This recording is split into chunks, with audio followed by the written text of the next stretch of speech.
Bun venit pe acest canal. Astăzi am să vă vorbesc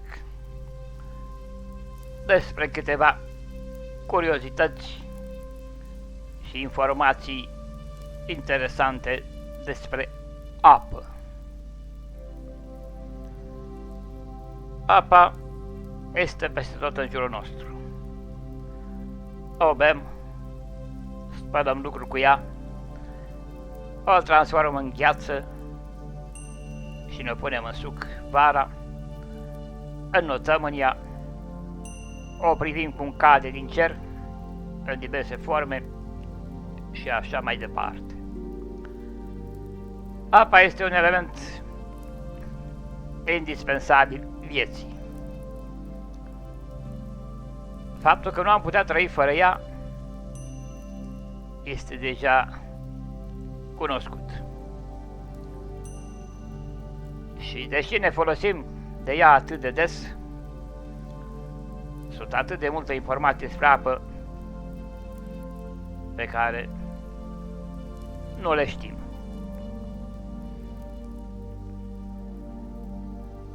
Să recapitulăm mai întâi ce știm cu toții despre apă.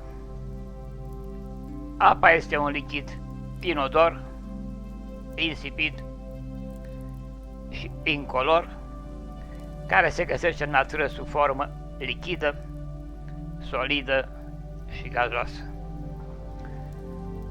Este una dintre cele mai rare substanțe pe planeta noastră și formează învelișul Pământului, numit hidrosferă. De asemenea, apa poate fi dulce sau sărată.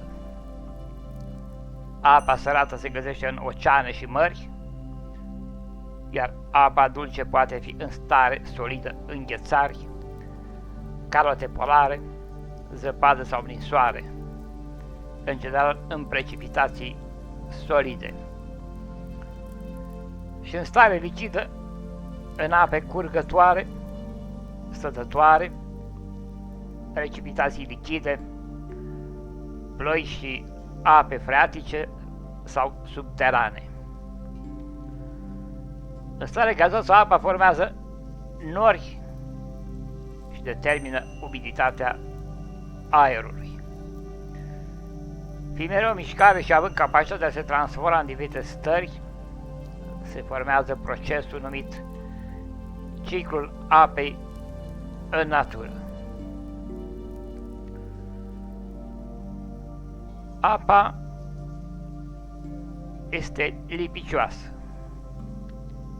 Tensiunea superficială este o proprietate a lichidelor care le ajută să aibă acea formă rotundă când nu acționează alte forțe externe asupra lor. Acest lucru se întâmplă datorită acțiunii forței de coeziune dintre moleculele lichidului.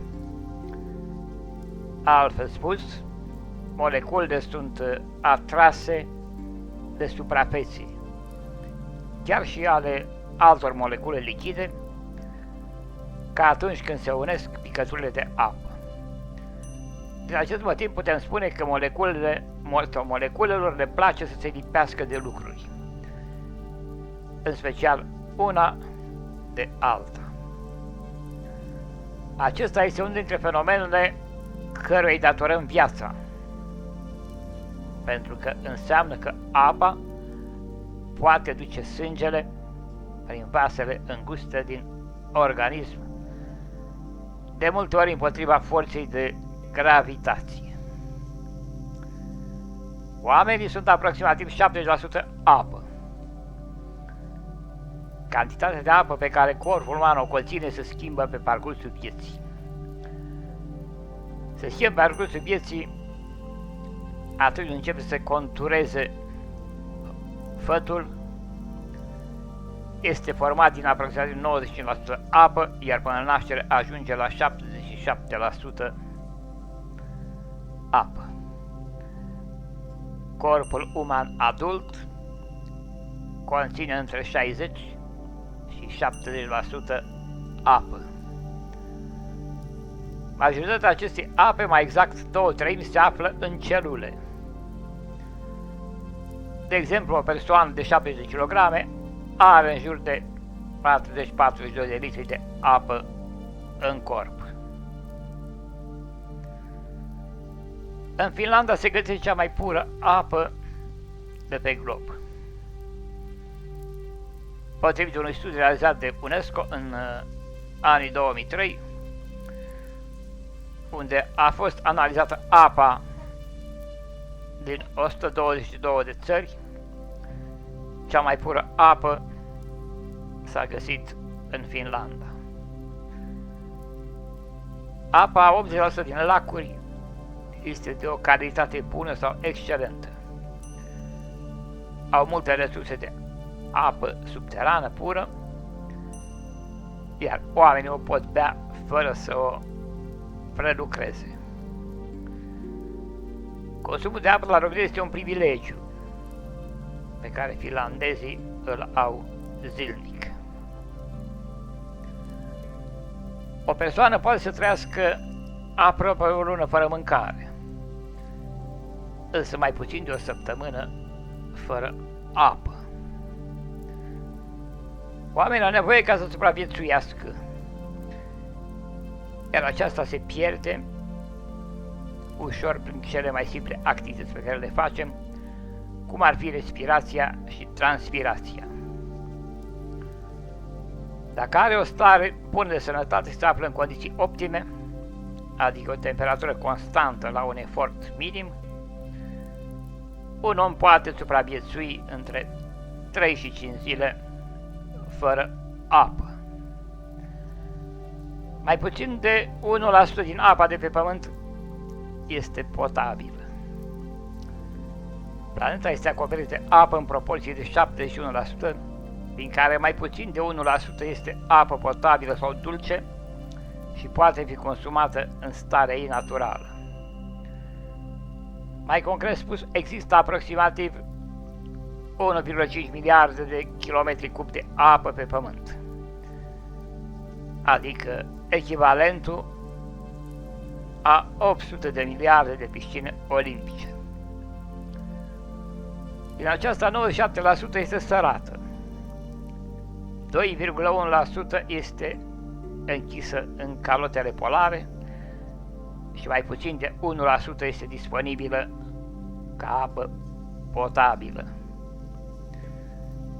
Cea mai mare parte din apa potabilă a planetei o găsim în ghețari.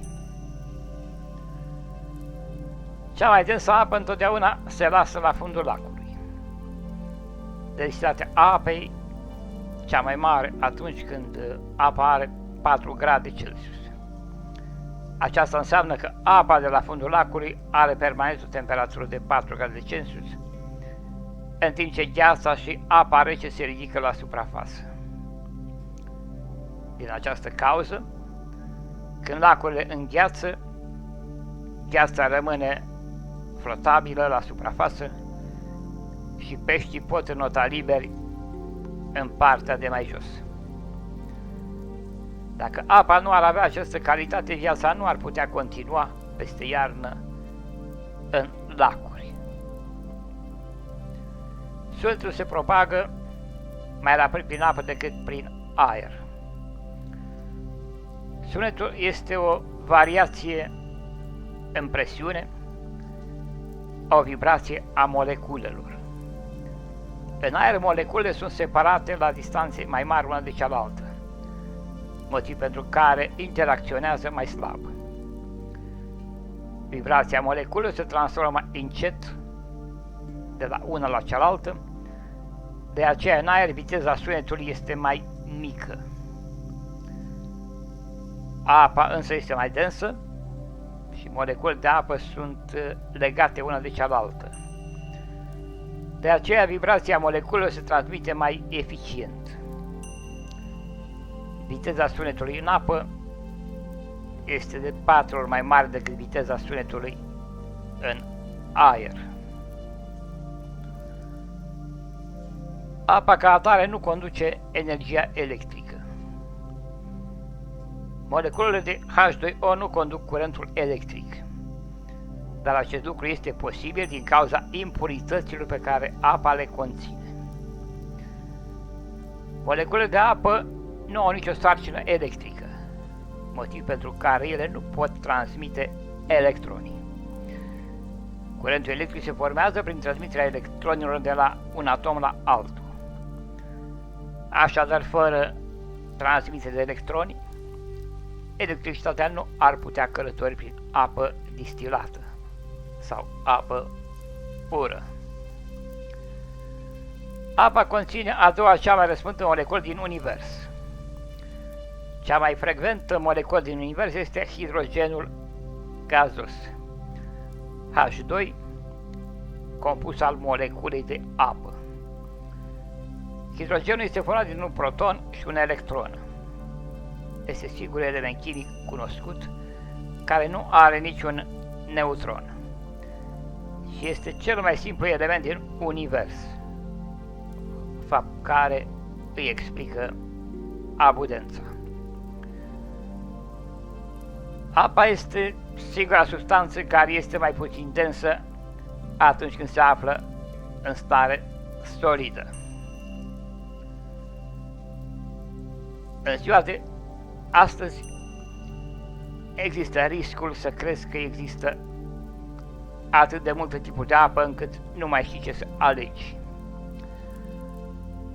Poate că stai acum și te gândești, dar ce contează? Că doar apa este la fel peste tot. Noi totuși te asigurăm că nu este deloc așa. Apa este un factor care determină existența formelor de viață.